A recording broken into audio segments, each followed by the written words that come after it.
Oke, selamat sore. Assalamualaikum warahmatullahi wabarakatuh. Selamat sore dan selamat menanti berbuka puasa ya ini buat teman-teman yang sedang berpuasa. Hari ini saya Reza dengan senang hati bisa menemani teman-teman sebagai moderator dalam webinar Pahami isi hati pelanggan biar produk makin disayang. Oke, jadi webinar ini adalah webinar series dari Design Thinking untuk pemula. Jadi minggu kemarin teman-teman mungkin yang sudah ikut webinar juga ada pengenalan tentang design thinking. Nah, hari ini kita akan melanjutkan lagi dari 5 tahapan design thinking itu di hari ini adalah memahami isi hati pelanggan biar produk kita makin disayang. Oke, jadi kita hari ini kedatangan narasumber yang keren banget nih. Jadi Kak Krisan nanti akan mengisi eh, materi pada siang hari ini atau sore ya, sore hari ini ya. Beliau adalah lulusan dari Master of Interaction Design and Electronic Art dari University of Sydney ya. Beliau juga instruktur BDI Denpasar ya, yang punya pengalaman nih yang terkait design thinking yang bisa dibagikan kepada teman-teman IKM semuanya. Oke, eh, sebelum kita mulai, saya sampaikan dulu aturan webinarnya. Jika teman-teman nanti, oke ya maaf, suaranya kecil ya, maaf. Oke, jika teman-teman hari ini nanti ingin bertanya, silakan bertanya langsung di kolom komentar sembari Kak Krisan menyampaikan materinya, biar tidak lupa gitu. Dan juga di sesi akhir nanti akan ada namanya link absen, di mana link absen itu akan eh, yang mengisi absen yang akan mendapatkan e-sertifikat dari kami gitu. Jadi santai saja, kita akan menyimak materi dari Kak Krisan dengan sangat apa ya berarti ya sangat wow banget nih kayaknya nih hari ini memahami isi hati pelanggan. Oke, saya sapa dulu Kak Krisan. Halo Kak Krisan. Halo, selamat siang. Oke, selamat siang. Oke, biar nggak berpanjang lebar, kita mulai aja ya Kak Krisan. Waktu dan tempat dipersilahkan. Oke, terima kasih Mas Reza. Teman-teman masih semangat ya yang puasa ya. Ini masih di Denpasar masih jam 3. Kalau di waktu WIB mungkin baru jam 2 ya. Semoga kita semua masih semangat untuk mengikuti webinar ini. Oke, jadi langsung saja saya share screen-nya.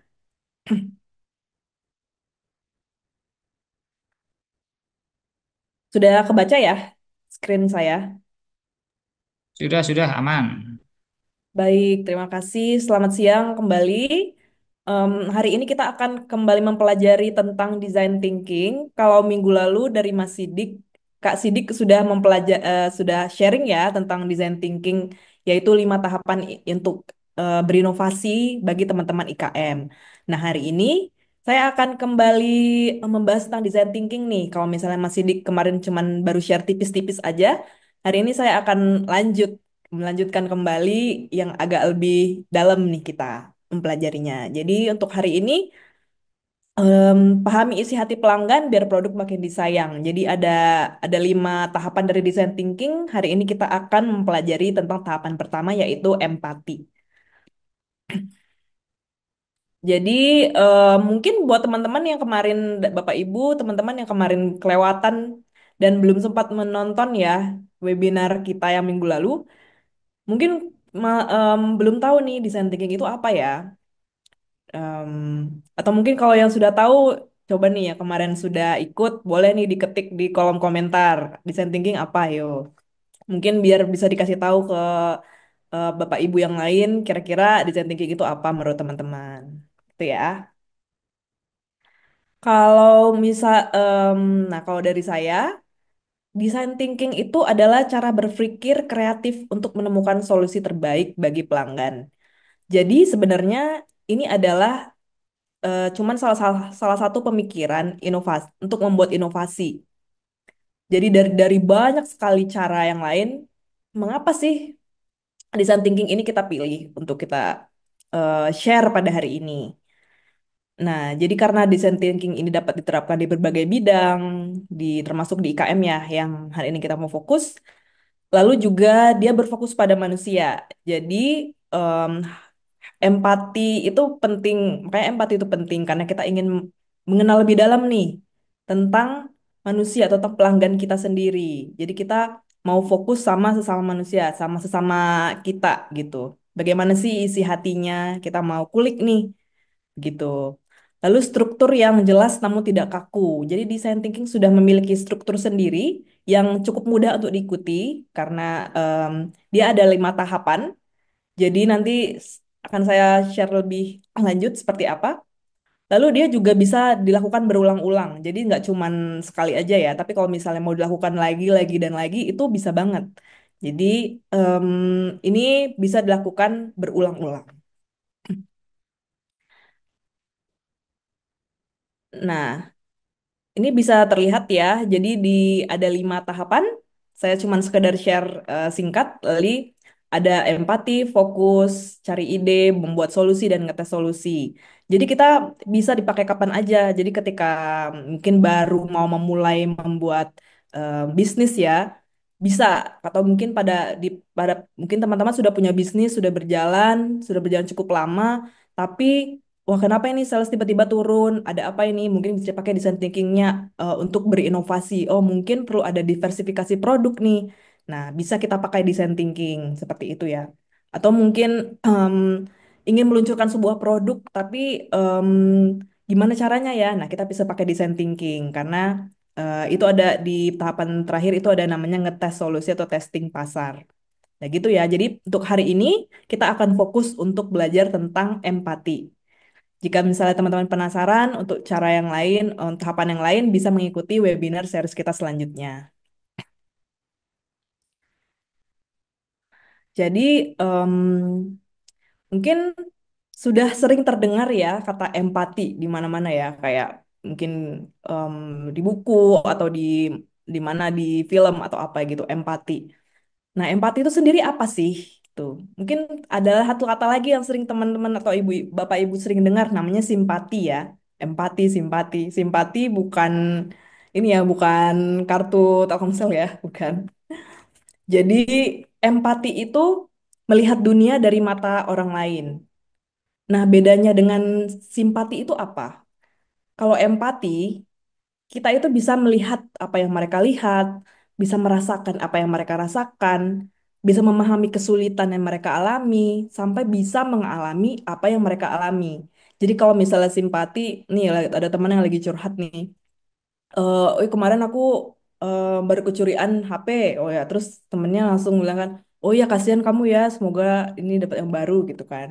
Nah kalau empati itu sampai kita bisa merasakan, oh gimana sih rasanya kok kecurian HP itu, pasti rasanya sangat sedih ya.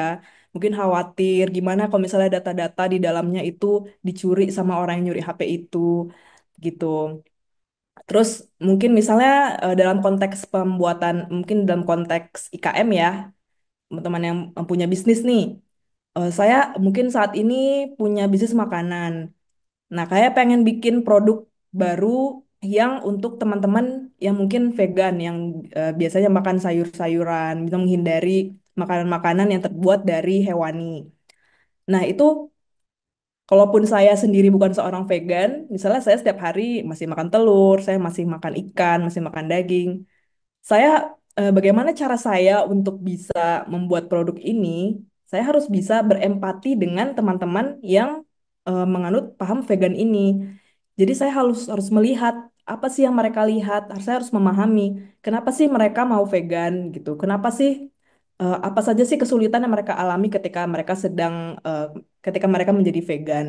Sehingga kita bisa mendapatkan banyak insight atau mendapat ide ketika kita sedang membuat produk bahwa oh ternyata kalau misalnya orang vegan itu mereka itu kekurangan asupan protein loh. Ya, jadi kira-kira apa nih? Kira-kira misalnya dari produk tumbuhan atau produk vegan apa nih yang kira-kira bisa mereka konsumsi agar mereka mendapatkan protein. Mungkin itu bisa menjadi nilai tambah dari produk saya. Seperti itu. Atau misalnya Anda adalah seorang desainer interior. Tadi kayak saya lihat salah satu ini ya, salah satu dari peserta ini di pendaftarannya adalah seorang desainer interior. Nah, em, mungkin mungkin misalnya Anda mungkin mungkin Masnya nih atau Mbaknya orangnya tinggi, terus terus di suatu hari ada seorang yang seperti saya ini agak pendek ya tubuhnya ya. Nah, pengen didesainin kamarnya. Nah, coba dilihat lagi ini kira-kira kamarnya itu nggak cuman dibikin cakep aja, tapi coba dilihat lagi kebutuhan kakaknya ini yang yang pendek ini seperti apa? Apakah kira-kira cocok kalau misalnya lemarinya sangat tinggi seperti itu. Jadi kita bisa melihat dunia dari mata orang lain seperti itu. Oke, lalu mengapa harus berempati? Tadi mungkin sudah cukup saya share ya. Ini sebenarnya kita ingin mengurangi asumsi atau kita nggak pengen em, bikin apa ya mereka-reka ini pasti nih orangnya gini nih gitu. Kita mau mengurangi asumsi itu ya. Jadi em, kalau misalnya kadang kan kita sok tah kadang-kadang ya misalnya kita udah lama bikin produk nih atau apa gitu kan sudah lama terus kita jadi istilahnya sotoy gitu. Kita jadi sok tahu kayak seakan-akan kita lebih tahu gitu daripada orang itu. Padahal kan sebenarnya kan nggak begitu ya. Kita kan nggak selalu tahu segalanya gitu. Jadi kalau mengapa kita harus berempati ya untuk mengurangi asumsi ini. Lalu empati ini juga berguna untuk mengetahui keinginan dan kebutuhan pelanggan. Karena keinginan dan kebutuhan itu berbeda ya. Kalau keinginan dia bisa em, itu cuman muncul suatu saat dan bisa tidak dibutuhkan lagi ke depannya. Tapi kalau kebutuhan itu adalah jangka panjang dan biasanya itu adalah hal-hal dasar seperti itu. Jadi kalau misalnya kita berempati, kita bisa mengetahui keinginan dan kebutuhan. Lalu mengurangi kerugian ini em, juga seperti yang em, mengurangi kerugian. Contohnya itu misalnya kalau misalnya kita soto ini, oh ini kayaknya Mbak-mbak, Mas Mbak vegan ini kita coba yang butuh protein tadi kita kasih telur. Padahal kan vegan kan nggak boleh makan telur nih. Nah salah nih kan. Terpaksa kita harus ulang lagi, kita bikin lagi dari awal produknya. Padahal kan sebenarnya bisa kita lakukan empati terlebih dahulu untuk mengurangi kerugian pembuatan produk tadi seperti itu ya. Nah, ini ada contoh juga. Jadi saya sedikit cerita ya. Ini mungkin di depan di screen saya tampilin gambar shower. Nah, shower ini sekilas kayak mewah ya, bagus banget ditempel gitu, terus kayak rain shower, kayaknya nyaman banget nih kalau di sini. Nah, tapi ada satu pertanyaan nih, kira-kira shower tempel ini apakah untuk semua orang ya? Nah, sebuah pertanyaan, kira-kira gimana nih? Nah, jadi dari cerita yang saya dengarkan, ini dari dosen saya, jadi dia sedang mengerjakan sebuah project gitu. Jadi desain sebuah tempat untuk istilahnya kalau di bandara, kita kan kadang-kadang bisa kita nungguin pesawat tuh lama ya. Kadang-kadang ada orang yang sampai nginep-nginep di bandara, terus butuh yang namanya pengen refreshing lah, pengen shower, pengen mandi gitu lah. Nah, kebetulan ini tuh tepatnya adalah daerah Afrika sana. Nah, kebetulan teman-teman kalau misalnya tahu orang-orang Afrika mungkin rambutnya ini ya, keriting gitu, banyak keriting dan bisa tebel. Nah, ternyata setelah dia bikin shower tempel seperti ini, nah penjualan untuk showernya itu malah tidak begitu besar gitu. Nah, sidik punya selidik, ternyata banyak cewek-cewek atau ibu-ibu atau wanita yang berambut keriting dan apalagi dilurusin itu nggak suka kalau misalnya showernya itu yang tempel seperti ini. Kenapa? Karena rambut mereka bisa rusak dan lama keringnya seperti itu. Jadi mereka nggak mau tuh beli paket untuk beli mandi gitu. Mereka nggak mau mandi di shower ini karena apa namanya nanti rambut mereka bakal lama keringnya. Apalagi kalau misalnya ibu-ibu yang tahu ya, yang mungkin ibu-ibu yang pernah rebonding ya. Ada misalnya yang lurusin rambut, kalau misalnya habis dicatok itu pasti langsung keriting kena kena rambut ya, langsung balik lagi gitu. Sayang banget habis di salon langsung ini. Nah gitu. Jadi sayang banget, padahal dia udah pasang shower itu bagus banget ya, kayak. rain shower gitu. Tapi em, ketika dipasang, jadinya banyak pelanggan wanita yang nggak mau karena takut rambutnya basah karena lama keringnya. Padahal bisa aja kalau misalnya dia mendengarkan, memahami pelanggannya seperti apa, dia bisa aja menambahkan shower yang bisa dicabut seperti ini gitu. Jadi tetap ada kesan luxury-nya juga. Jadi ada pilihannya gitu loh, memberikan pilihan bagi pelanggan untuk oh ini nih kamu bisa tetap mandi loh dengan shower ini tanpa rambut kamu basah ataupun jadi rusak nih hasil dari salonnya gitu. Tuh, ataupun mungkin kalau misalnya di Indonesia mungkin bisa pakai gayung lope pink ya. Oke. Ada lagi contoh lain itu em, singkat aja ini ada tas, kalau misalnya tas buat orang yang bersepeda kemana-mana. Dia jadi ceritanya ini tas ini adalah untuk orang yang em, mungkin mobilitasnya tinggi ya.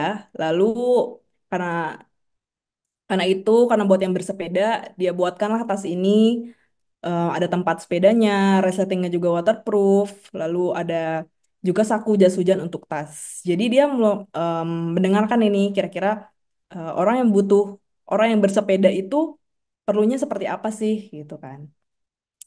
Tentu perlu hal-hal yang waterproof ya. Nah, tadi sudah ada contoh-contohnya. Jadi sekarang kita lanjut ke praktiknya ya. Gimana sih cara tahu isi hati pelanggan? Di sini saya akan memberikan 3 cara. Yang pertama itu wawancara, atau kalau wawancara itu terdengar kayak, aduh, kayak berat banget. Ini bisa aja dibilang ngobrol-ngobrol ya. Nah, yang penting buat wawancara, pas kita wawancara atau ngobrol itu, kita kalau pernah dengar ini di TikTok, we listen, we don't judge ya. Kita mendengar, kita tidak menghakimi. Kita mendengar, kita tidak menghakimi. Nah, itu ya. Ketika kita ngobrol dengan misalnya calon customer kita, calon pelanggan kita harus banyak mendengar. Jadi, misalnya dengan nanti kita akan kasih tips-tips caranya bagaimana. Lalu yang kedua itu ada observasi. Nah, bagaimana maksud dari observasi? Misalnya, kita lihat dari jauh, kita lihat keseharian mereka seperti apa sih?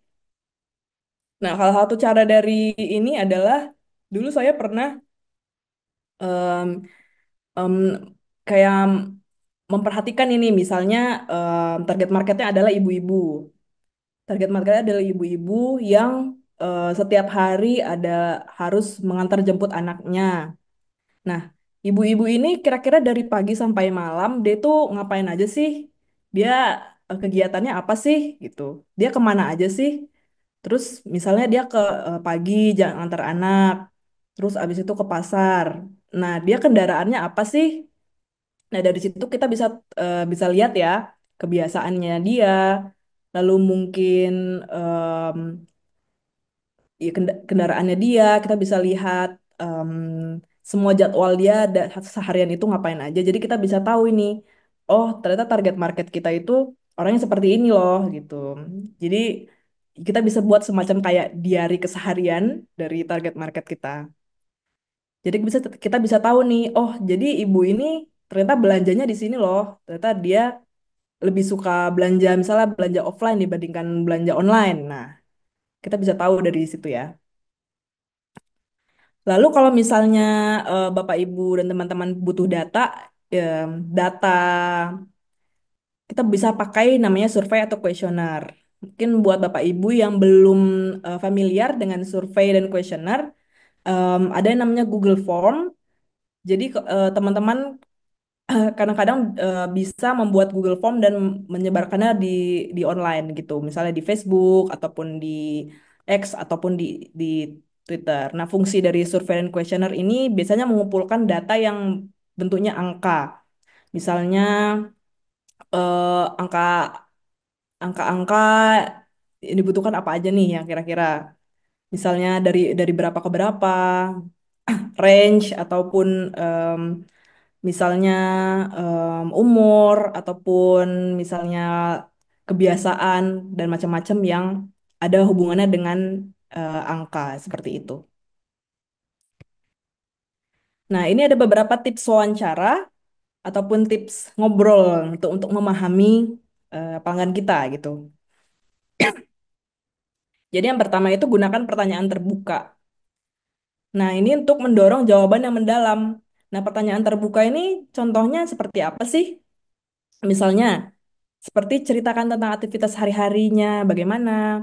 Terus, biasanya, bagaimana Anda biasanya, misalnya berbelanja online, bagaimana biasanya Anda berangkat pergi kerja, gimana biasanya, seperti itu.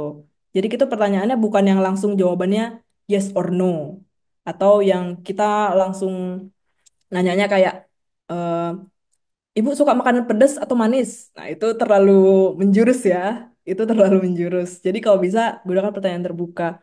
Misalnya kayak Ibu, misalnya Bapak Ibu biasanya makanan favoritnya seperti apa dan bagaimana dan kenapa seperti itu. Jadi kayak ditanya nih alasannya dalamnya. Misalnya em, juga mungkin pertanyaan-pertanyaan juga terkait mungkin masalah yang dihadapi. Misalnya kalau misalnya berangkat kerja, apa masalahnya sih biasanya kalau pagi-pagi itu? Atau jadi kayak kita juga menggali hal-hal yang membuat dia frustrasi, apa hal-hal yang membuat dia senang, perasaan dia, seperti itu juga nggak apa-apa. Lalu selanjutnya, ups, malah kebalik.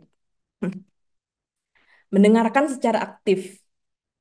Nah, ini kalau misalnya bapak-bapak, ibu-ibu, dan teman-teman belum pernah mendengarkan istilah mendengar secara aktif, ini mendengar secara aktif itu artinya kita memperhatikan dengan penuh ya, memberi perhatian secara penuh, begitu. Jadi menunjukkan ketertarikan dengan obrolannya nih. Jadi kalau misalnya dia lagi ngomong, istilahnya ya jangan main HP, terus kontak matanya di dijaga gitu kan. Terus kalau bisa misalnya dia selesai ngomong, kita klarifikasi lagi nih, atau mungkin kita ulangi lagi. Oh, jadi maksud kamu seperti ini ya? Atau oh, jangan-jangan bukan jangan-jangan. Maksud kamu begini ya? Eh, Maaf kalau misalnya saya salah, apakah benar maksud kamu seperti ini? Seperti itu. Jadi kita tidak lagi-lagi kita tidak berasumsi sama jawaban dia gitu.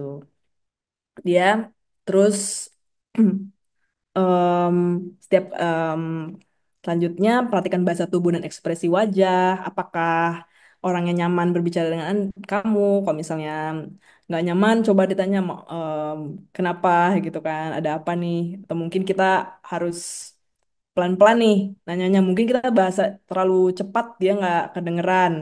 Atau mungkin gimana gitu kan? Jadi kita harus memperhatikan juga lawan bicara kita seperti itu. Menciptakan suasana yang nyaman dan aman bagi responden untuk berbagi. Jadi mungkin ini juga terkait dengan memilih tempat ya. Kalau misalnya kita lagi ngobrol, mungkin kalau misalnya dia tipenya orang yang, aduh dia sepertinya orangnya introvert nih, atau mungkin orangnya cukup tertutup nih, mungkin kita bisa bawa dia ke tempat yang tidak terlalu banyak orang. Mungkin di tempat yang lebih chill gitu ya. Jadi dia lebih nyaman dan aman untuk berbagi pengalaman. Lalu kalau misalnya dia sudah mau sharing nih, jawabannya jangan dihakimi. Istilahnya kayak kalau misalnya dia udah kasih tahu nih isi hatinya, terus kamu kayak merasa ah masa sih kayak gitu. Ya kalau bisa dihindari ya kalimat kayak ah masa sih gitu. Tapi kita kayak terima aja dulu, walaupun mungkin apa iya, maksudnya mungkin kita kayak kalau misalnya kita merasa kayak apa iya dalam itu simpan dalam hati aja, cuman kita kayak nanya lagi, kita kasih em, aduh, kita kasih pertanyaan lanjutan yang sekiranya kalimatnya nggak menghakimi gitu. Terus ya berikan waktu yang cukup untuk responden menjawab, jangan diburu-buru. Kalau bisa sebelum kalau misalnya mau ngobrol kasih waktu, mungkin kan karena orang yang kita ngajak ngobrol ini mungkin sibuk juga ya, jadi kita kasih waktu. bisa nggak kasih waktu 10 menit aja, aku mau nanya-nanya nih, karena aku mau bikin inovasi untuk produkku, mau bikin mau meluncing produk nih gitu kan. Bisa nggak aku 10 menit aja, 15 menit aja gitu. Jadi berikan waktu dan juga pastikan dia juga punya waktu begitu. Habis itu ya tadi yang saya bilang berikan pertanyaan lanjutan untuk menggali informasi lebih dalam. Kalau bisa tanya kenapa terus. Kadang-kadang orang menjawab itu dia cuma jawab sekenanya aja. Tapi kalau misalnya em, kayak kamu rasa ini kayaknya belum belum alasan sebenarnya nih. Coba tanya lagi, kenapa kamu seperti itu? Kenapa lalalala gitu. Jadi ada teknik juga namanya five whys atau lima kenapa. Nanti mungkin di sesi selanjutnya akan dibahas tentang kenapa itu. Jadi itu adalah cara menggali ide dan juga cara menggali pada saat wawancara. Nah, setelah Tadi, tadi saya sudah share tiga cara tadi, dan ini juga ada nama namanya empathy map. Jadi kalau misalnya teman-teman bingung nih, em, pertanyaannya apa aja ya, ini bisa juga acuannya sama empathy map. Nah, empathy map ini apa? Ups, kok dia back ya? Empathy Map ini alat yang kita gunakan untuk mengetahui isi hati dan pikiran pelanggan. Jadi sebenarnya tadi itu kan kita udah wawancara banyak, udah observasi, udah survei. Nah, kita kalau bisa kita masukkan ke dalam kita petakan hasilnya, kita masukkan dalam Empathy Map ini. Jadi tujuannya adalah agar asumsi pribadi kita dan pendapat dan jawaban dari pelanggan tuh nggak kecampur-campur. Kadang-kadang kita udah wawancara, tapi kita mungkin nggak lupa nih ini jawaban dari saya atau jawaban dari pelanggan ya. Tuh, jadi ini dengan tools ini diharapkan em, bisa di mapping nih, bisa dipetakan ini kira-kira apa sih yang mereka pikirkan. Nah, kalau misalnya bingung pertanyaan wawancaranya apa aja, bisa mengacu pada empathy map ini. Jadi, apa yang mereka pikirkan dan rasakan, apa yang mereka dengarkan, apa yang mereka katakan dan lakukan, apa yang mereka lihat. Nah, apa yang terus di bawahnya ini ada pain atau istilahnya itu hal-hal yang membuat em, mereka ini ketakutan, kecewaan, rintangan. Lalu gain ini adalah apa keinginan mereka, ukuran keberhasilannya apa yang artinya apa yang hal-hal yang berarti menyatakan mereka itu berhasil gitu ya. Apa yang menurut mereka mereka itu berhasil gitu. Nah, saya langsung tunjukkan aja contohnya. Oh ya, ini adalah salah satu eh, bentuk lain ya dari empathy map. Jadi empathy map itu sebenarnya nggak harus bentuknya kayak tadi, tapi inti dari empathy map ini kita bisa tahu goal. Ini di atas ada goal, siapa siapa sih orang yang kita mau empati ini. Terus apa yang mereka lihat, apa yang mereka katakan, apa yang mereka lakukan, dan apa yang mereka dengarkan. Lalu yang di tengah itu ada pains dan gains-nya. Yang penting itu aja. Mau formatnya beda-beda juga nggak apa-apa, tapi yang penting isinya ada yang tadi itu. Nah, kalau yang ini versi lebih lengkapnya ya. Mungkin ada kalau misalnya mau screenshot boleh. Karena ini saya translate sendiri, kebanyakan biasanya pakai bahasa Inggris kalau di luar sana. Jadi boleh di screenshot. Oke, jadi mungkin ini contoh pengisiannya ya. Jadi misalnya ini dia adalah pasien yang antri di rumah sakit pada saat dulu itu pasien COVID-19.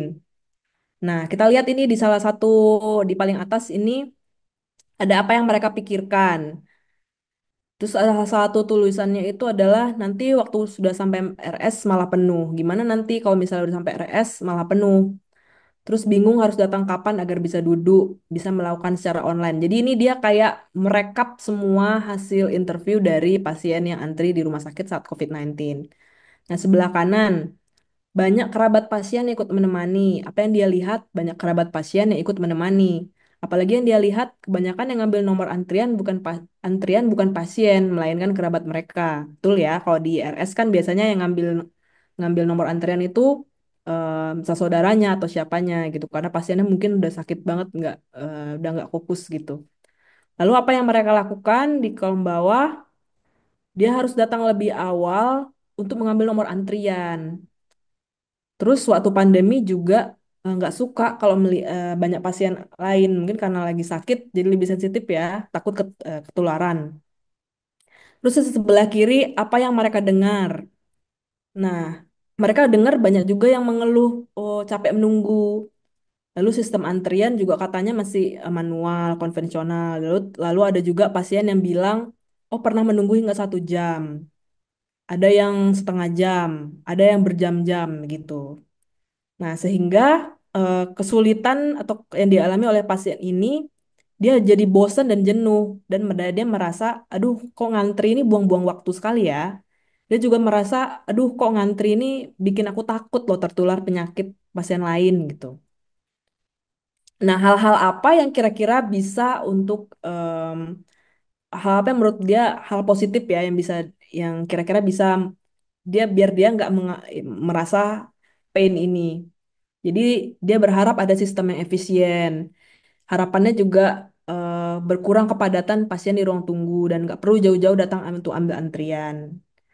Dan informasi jelas kepada pasien yang akan berobat. Nah, jadi sesimpel itu ya sebenarnya ya. Jadi kayak dari sini kita mau memetakan nih semua hasil dari interview dengan pasien yang antri dari apa yang mereka lihat, apa yang mereka pikirkan, apa yang mereka rasakan, apa yang mereka lakukan, dan apa yang mereka dengarkan. Dan tujuannya dia mau mendapatkan perawatan dari dokter tanpa harus lama mengantri, seperti itu.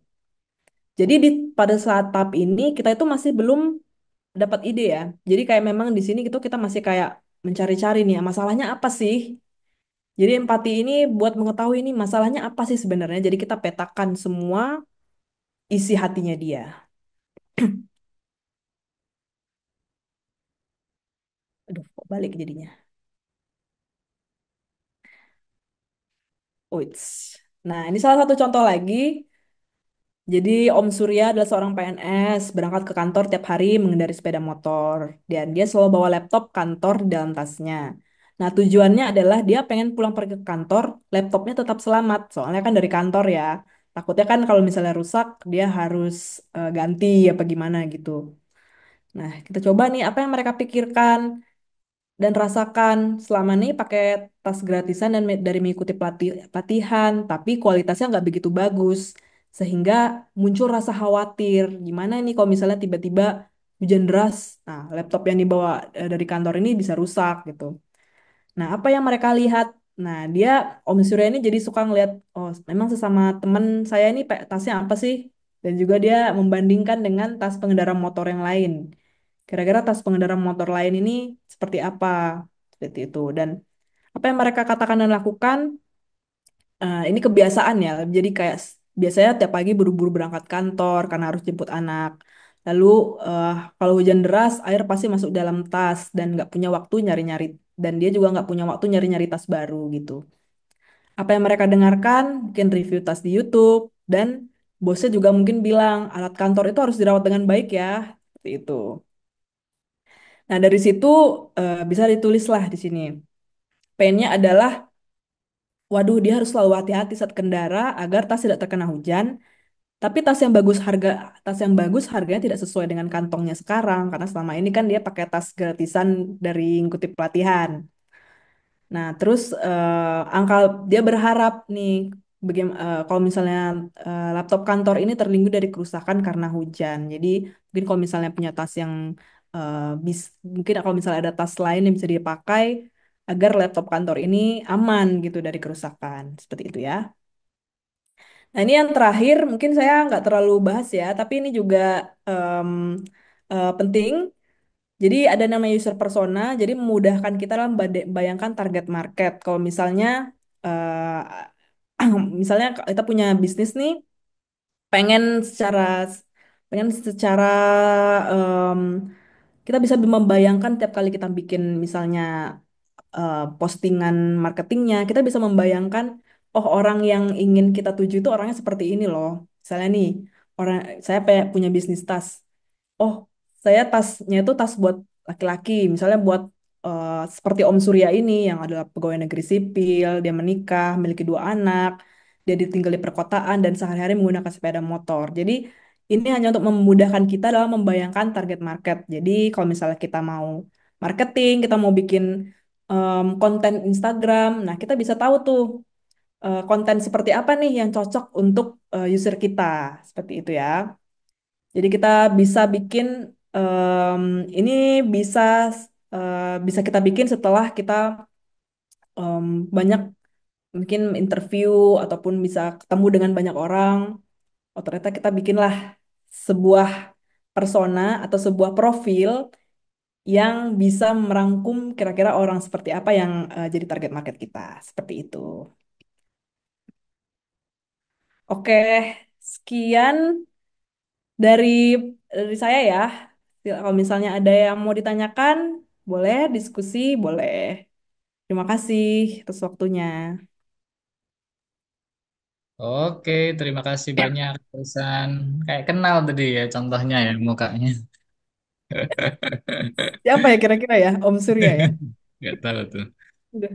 Sorry nih. Oke, oke, teman-teman, kita akan masuk ke sesi diskusi ya, teman-teman. Silahkan diketikkan di kolom chat yang ingin bertanya atau yang ingin masih ada bagian mungkin yang kurang jelas bisa ditanyakan lagi ke Kak Krisan. Tadi udah disampaikan tentang empati. Jadi apa itu dan bagaimana kita menggali isi hati pelanggan kita, terus dijelaskan tentang empathy map gitu.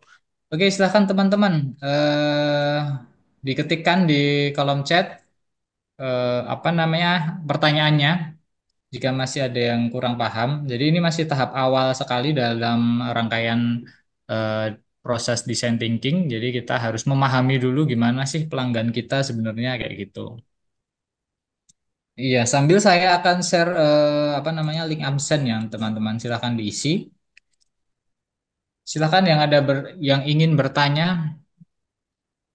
dikasih kesempatan nih. Mumpung ada Kak Krisan yang bisa membantu menjawab pertanyaan teman-teman. Ayo teman-teman, silahkan yang ingin bertanya.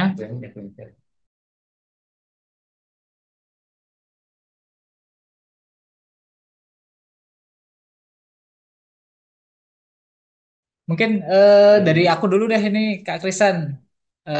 Kan tadi ada keinginan dan kebutuhan tuh. Nah, gimana kita mana yang sebenarnya lebih penting gitu ya? Maksudnya untuk menggali dari pelanggan kita tuh kita lebih fasilitasi kebutuhannya dia apa keinginannya dia gitu. Gimana Kak Kisan? Oke, singkat saja. Jadi, jadi kalau soal keinginan dan kebutuhan, sebenarnya kalau bisa sih itu kita mengetahui sampai ke kebutuhannya dia. Karena kalau kebutuhan itu pasti jangka panjang dan itu merupakan biasanya kebutuhan itu adalah keinginan adalah hal-hal dasar yang seharusnya dipenuhi seperti itu. Sedangkan keinginan itu bisa kayak hari ini pengen terus besoknya ternyata enggak. Jadi itu hal-hal yang em, tidak tidak selamanya dia dia ingin dia butuh perlukan gitu loh. Sedangkan kalau misalnya kebutuhan dia adalah dia akan memerlukan itu dalam jangka panjang seperti itu. Jadi kalau misalnya kita bisa menyasar ke kebutuhannya, kita bisa mengetahui sampai dia butuhnya seperti apa, itu akan lebih baik karena sebenarnya em, para konsumen ini atau pelanggan ini juga itu mereka itu lebih condong memilih barang-barang atau hal-hal yang memenuhi kebutuhan dia dibandingkan keinginan dia situ. Makanya perlu tadi yang perlu kenapa kita harus menggali banget nih wawancara, kenapa kita harus wawancara, kenapa kita harus sampai observasi, melihat keseharian dia, karena kita nggak pengen cuman sekedar tahu keinginan dia atau hal-hal yang di atasnya aja nih, tapi kita pengen tahu sampai kebutuhan dia yang mendasar seperti itu. Oke. Oke, ini udah ada penanya nih Kak Krisan dari Farida Iliuni. Apakah ada metrik khusus Kak pada tahapan empati ini? Metrik Oke. khusus. Oke, Hmm. silakan. Oke, metrik khusus dari tahapan empati. Sebenarnya kalau misalnya metrik itu nggak ada yang paten ya harus harus ngikutin segini segini enggak. Tapi kalau bisa kita tuh bisa menemukan cukup banyak dari orang sejenis gitu. Jadi misalnya nih ada kalau misalnya kayak 5 sampai 6 orang dia punya pendapat itu ketika kita gali, oh ternyata problemnya sama nih, oh ternyata pemikirannya sama seperti itu. Jadi di situ kita bisa lihat, oh ternyata problem ini itu ada dan banyak yang mengalami seperti itu. Jadi em, nggak cuma berdasarkan pikiran kita, nggak cuma berdasarkan pendapat kita, tapi kita bisa lihat bahwa beberapa orang ini mungkin setelah ada 5 atau misalnya 5 sampai 10 orang gitu kan, kita coba kita tanya, oh ternyata dia punya masalah yang sama dan problemnya itu sama, oh berarti kita bisa bisa putuskan kalau misalnya oh, itu sudah cukup gitu. Tapi misalnya ketika kita sudah mulai tahap ideasi, misalnya kita udah mulai gali-gali ide, kita pengen empati lagi, kita pengen wawancara lagi orang, itu masih bisa. Jadi empati ini terus kita terus kita itu kita bisa tetap pakai gitu selama seluruh proses design thinking ini ya. Jadi nggak cuma di awal tapi bisa sampai di akhir tahap empati gitu. Seperti itu. Oke, itu ya jawabannya ya Kak Farida semoga menjawab. Kemudian ada dari Kak Muzaki, mau tanya Kak, gimana kalau kita hanya solving the problem tapi nggak bisa running bisnisnya? Jadi mungkin kita tahu nih, oh maunya orang tuh kayak gimana, tapi kalau mau menjadikan itu sebuah bisnis kita nggak bisa nih running bisnisnya, gimana tuh? Oke.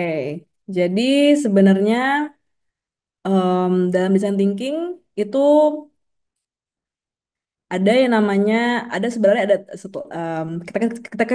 wih, ketika kita sudah punya ide ya, ada ide nih, ada problem, ada ide. Sebenarnya ini bukan bahasan di bagian saya ya, cuman mungkin akan saya share tipis-tipis, mungkin to next bisa ngikut ya. Jadi ada ketika kita membangun solusi nih, ada 3 hal yang harus kita pikirkan, yaitu ada feasibility, apakah itu bisa dilakukan atau tidak, desirability, apakah orang suka atau tidak, atau viability.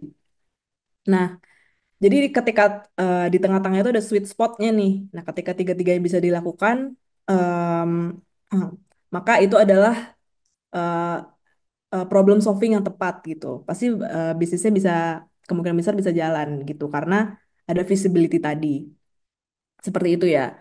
Mungkin nanti hal ini akan lebih dibahas di bagian gali ide ya, yang di tanggal 11 Maret ya. Seperti itu. Jadi ketika sudah gali ide nih, udah dapat ide nih, gimana sih caranya biar run bisa tetap run bisnisnya seperti itu. Jadi kita nggak cuman pilih em, solusi semau kita gitu loh, yang menurut kita bagus, tapi kita juga harus memikirkan 3 hal tadi. Saya mungkin akan ketikkan di sini ya.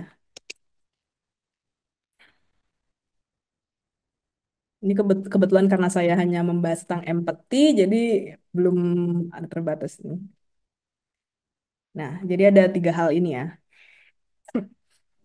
Mungkin nanti next pembicara bisa mengulik lebih dalam ya tentang hal itu biar biar ide-ide yang biar ide-ide yang keluar ini bisa nggak cuma solve the problem tapi bisa run juga bisnisnya. Oke, jadi ini pertanyaannya terkait dengan webinar kita selanjutnya ya teman-teman ya. Jadi di tanggal 11 Maret nanti ada seri lanjutan dari Design Thinking untuk pemula ini, yaitu ubah masalah jadi cuan, tips gali ide kreatif untuk usahamu. Mungkin akan dibahas lebih lanjut di sana ya Kak Krisan ya. Ya, benar. Oke, selanjutnya ada yang mau bertanya lagi sambil saya share lagi nih link absennya. Yang belum absen silahkan absen dulu karena nanti kalau tidak absen tidak dibikinkan e-sertifikat ya teman-teman ya. Jadi jangan minta-minta kalau lupa mengisi absen. Oke, lanjut. Kak Muzaki nanya lagi nih. Desain thinking ini termasuk kerangka kerja atau framework yang alur step by stepnya sudah jelas atau hanya cara berpikir untuk melakukan inovasi aja Kak? Gitu. Mungkin Kak Krisan juga bisa baca biar lebih paham pertanyaannya. Oh ya, karena kerja framework yang alur step by step sudah jelas atau yang cara berpikir atau lakukan inovasi. Ini sebenarnya bisa keduanya ya, karena dia juga ada framework untuk berpikir inovasi, tapi juga em, dia sudah ada alurnya gitu. Tapi sebenarnya em, coba saya share ulang ya, tadi ada mungkin kelewat atau gimana, biar lebih jelas. Jadi, ups, oke, sebentar. Jadi, oh agak sulit nih sepertinya. Jadi kalau design thinking itu walaupun ada dia lima lima step, lima tahapan, dia itu bukan tahapan yang linear ya. Jadi dia bukan yang harus kalau misalnya kita mau design thinking harus dari empati dulu, baru sampai ke define atau fokus, baru gali ide gitu. Nggak bisa nggak harus seperti itu. Jadi dia adalah framework berpikir di mana kita bisa secara fleksibel gitu mau mau gimana gitu sebenarnya. Misalnya pada saat kita sedang melakukan testing, itu juga kita juga bisa melakukan empati loh, seperti itu. Jadi dia adalah tahapan-tahapan yang tidak harus linear dari ujung ke ujung seperti itu. Nah, jadi em, begitu ya kira-kira ya. Jadi kalau misalnya mau, misalnya sedang lagi tahap prototype, lagi bikin dummy-nya ini kan ya. Kita lagi bikin dummy. Terus pada saat kita tes misalnya kita bikin snack ya, bikin snack, terus kita tes sama teman yang lain. Oh ternyata, oh ternyata kurang nih, harus gini nih. Menurut saya terlalu asin gitu kan. Nah, itu kan berarti kan saat itu kita juga lagi empati ya, kita mendengarkan mereka gitu kan. Sehingga setelah itu kita harus kembali lagi nih, mungkin ke tahap yang prototype lagi atau ke tahap yang ideate lagi, mencari ide lagi. Duh, gimana sih ya caranya biar makanan snack ini nggak terlalu asin, harus diapain ya gitu. Jadi dia bisa seperti itu. Jadi dia nggak harus linear dari ujung ke ujung, tapi dia bisa kembali lagi ke tahap yang sebelumnya seperti itu. Jadi bisa terus berinovasi ya dengan cara seperti itu. Gitu, Mas Muzaki. Semoga terjawab ya. Oke. Oke, ini ada pertanyaan dari Kak Marta Abdurrahman.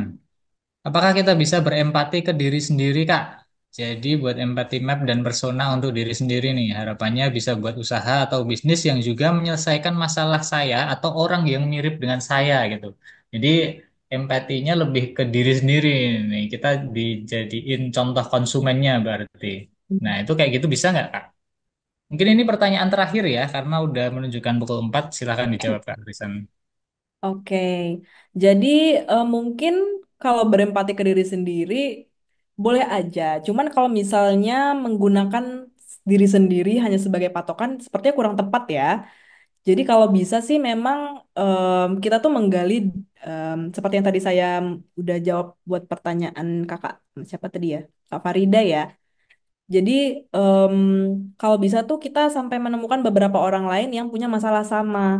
Jadi kemungkinan masalahnya itu bukan cuma saya sendiri loh yang mengalami.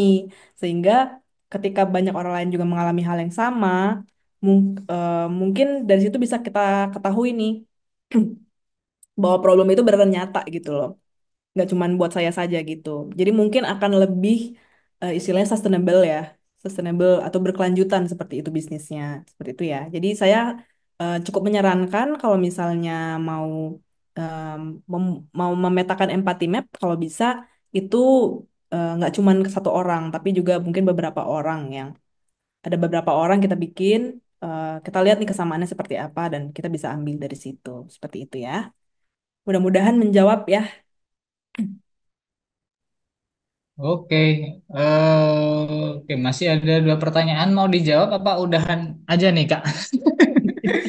Karena tadi saya pikir ada satu pertanyaan terakhir mau dijawab, tapi ternyata ada yang nanya lagi nih. Mepet banget nih.